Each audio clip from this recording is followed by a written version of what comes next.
अस्सलामुअलैकुम। आप देख रहे हैं मेरा YouTube channel cooking with Nazia अज़मत।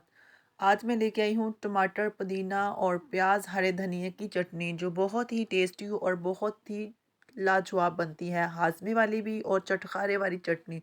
यकीन जाने अगर आप इस चटनी को बनाएंगे तो सालन और अचार और दूसरी सब चटनियों को भूल जाएंगे। बिस्मिल्लाहिर्रहमानिर्रहीम। बनाना स्टार्ट करते हैं। जिसके लिए मैंने 3 टमाटर ले लिए हैं, एक लहसुन का पूरा पीस ले लिया और एक प्याज ले लिया है। हम इनकी ऊपर वाली स्किन को जलाएंगे चटनी को स्मोकी फ्लेवर देने के लिए। तो इस तरह हम जैसे मैं जला रही हूँ, इनकी साइडें चेंज करके चारों तरफ से, मतलब हर तरफ से इनकी स्किन ऊपर वाली जला लेंगे। इससे हमारी चटनी में बहुत ही स्मोकी फ्लेवर आएगा, जो चटनी के टेस्ट को बहुत ही इन्हेंस कर देगा। तो जलाने के बाद जब टमाटर, प्याज और लहसुन अच्छे अच्छे से जल जाएगा, उनकी ऊपर वाली स्किन, तो हम इनकी को फ्लेम से निकालेंगे और इनको पील ऑफ कर लेंगे। इस बात की टेंशन नहीं लेनी कि ये जल चुके हैं, ये इनकी जस्ट ऊपर वाली स्किन ही हमने जलाई है, अंदर से बिल्कुल साफ़ सुथरे और प्याज लहसुन सब कुछ सलामत होगा। ये नहीं करना कि जला लिया है, ख़राब कर लिया, ऐसा कुछ नहीं है। तो जलाने के बाद हम टमाटर का जो ऊपर वाला हिस्सा होता है उसको रिमूव करेंगे और फिर छुरी की मदद से इस तरह से पील ऑफ कर लेंगे। तो इससे आपके हाथ भी काले नहीं होंगे और आपके हाथ जलेंगी भी नहीं और टमाटर भी अच्छे से पील ऑफ हो जाएगा। इस तरह वन बाय वन करके सारा टमाटर, प्याज और लहसुन को हम पील ऑफ कर लेंगे। और ये चटनी बहुत ही मज़े की बनती है, हाज़मेदार भी है। और वैसे भी अगर कोई सालन पसंद नहीं आ रहा, या खाने को दिल नहीं कर रहा, इंसान कभी उकता ही जाता है ना सालन से, बट इस चटनी से कभी नहीं आप उकताएंगे। अगर एक बार आपने बनाकर रख ली ना, तो यकीनन आप बार बार बनाएंगे और हर ब्रेकफास्ट, लंच, डिनर में आप ये ज़रूर ट्राई करेंगे इंशाल्लाह, अगर आपने एक बार ट्राई कर ली तो। मैंने भी एक बार बनाई तो मुझे बहुत पसंद आई, तो मैं आप लोगों के साथ इसकी रेसिपी शेयर कर रही हूँ, क्योंकि हमें बहुत पसंद है। मैं बना के घर में रख लेती हूँ, फिर जब दिल करे तो इसको खाते हैं। आप इसे दाल चावल, पराठा, रोटी किसी के साथ भी इसको इजीली खा सकते हैं। बहुत टेस्टफुल बनती है।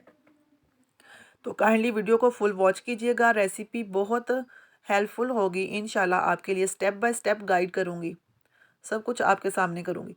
तो देखिएगा हम किस तरह चटनी को आज बनाएंगे।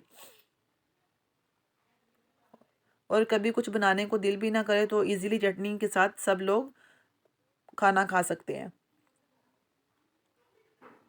तो सब कुछ हमने छील लिया है, प्याज, टमाटर, लहसुन वगैरह। तो अब मैं एक चॉपर लूँगी और उसमें सब कुछ ऐड कर दूँगी चटनी के लिए, जिसमें मैंने वो जो लहसुन वगैरह भी लिया था, प्याज, टमाटर, और इसमें मैंने हाफ गट्टी धनिए की और हाफ गट्टी पुदीने की ऐड की है। उनके लीव लिए हैं और उनको अच्छे से वॉश करने के बाद खुश्क करके मैं यूज़ कर रही हूँ। अगर आप चाहते हैं कि हम 6 मंथ तक इस चटनी को स्टोर करें, तो आपने धनिया और पुदीना बाद में ऐड करना है। पहले टमाटर, प्याज और लहसुन और हरी मिर्चों को चॉप कर लेना है। उसके बाद उनको 1 टेबलस्पून ऑयल ऐड करके पका लेना है। उनका पानी खुश्क कर लेना है, फिर धनिया और पुदीना ऐड करना है। तो इस तरह आपकी चटनी कभी ख़राब नहीं होगी। ख़राब ऐसे भी नहीं होगी, ईज़िली 2-3 महीनों तक चल सकती है फ्रिज में रख के। तो हमने सब कुछ अच्छे से कर लिया है। हमने बिल्कुल इसका फ़ाइन पेस्ट नहीं बनाना है, इसे दरदरा सा ग्राइंड करना है। तो इस तरह हमें चाहिए। तो हमने माशाल्लाह इसको ग्राइंड कर लिया है। वीडियो को फुल वॉच कीजिएगा। अभी इसमें कुछ और इंग्रेडिएंट जाएंगे जो इसके टेस्ट को और बढ़ा देंगे।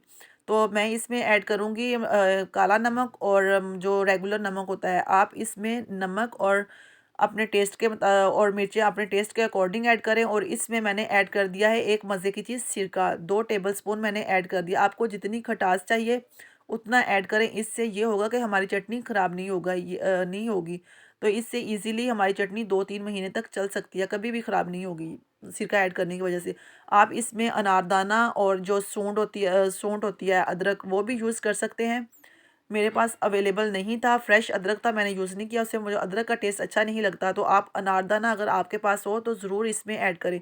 इस तरह चटनी बनाकर एक जार में डालें और ऊपर से बंद करें और फ्रिज में रखें और महीनों इस्तेमाल करें। बहुत ही मज़े की बनी है। वीडियो पसंद आई तो वीडियो को लाइक शेयर कीजिएगा, चैनल को सब्सक्राइब कीजिएगा और मुझे दीजिएगा इजाज़त। अल्लाह हाफिज़। मिलेंगे एक न्यू रेसिपी के साथ इंशाल्लाह। तब तक के लिए अपना, अपने प्यारों का बहुत ख्याल रखिएगा और हमें दुआओं में याद रखिएगा। अल्लाह हाफिज़।